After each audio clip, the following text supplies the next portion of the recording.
এক গ্রামে জনৈক অভাবী মহিলা বাস করত। তার একমাত্র সম্পদ ছিল একটি গাভী, যা থেকে সে প্রতিদিন এক বালতি দুধ পেত।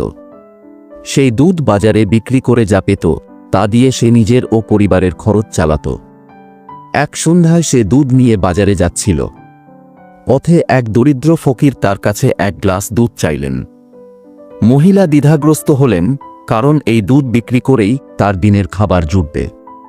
কিন্তু তার মন তাকে দয়ার্দ্র হতে বলল। সে ফকিরকে এক গ্লাস দুধ দিল। ফকির দুধ পান করে তৃপ্তির সাথে হাসলেন এবং বললেন, মা, আল্লাহ তোমার দান কবুল করুন এবং তোমার রিজিক বাড়িয়ে দিন। মহিলা সেদিন অল্প দুধ বিক্রি করে বাড়ি ফিরলেন। পরদিন সকালে যখন তিনি গাভীর কাছে গেলেন, তখন অবাক হয়ে দেখলেন গাভীটি এক বালতির বদলে 2 বালতি দুধ দিয়েছে। সেই দিন থেকে প্রতিদিন তার গাভী আগের চেয়ে বেশি দুধ দিতে লাগল। মহিলার অভাব দূর হল এবং সে সুখে দিন কাটাতে লাগল। শিক্ষণীয় বার্তা: দান কখনো বৃথা যায় না। আল্লাহ তাআলা দানের প্রতিদান শতগুণে ফিরিয়ে দেন।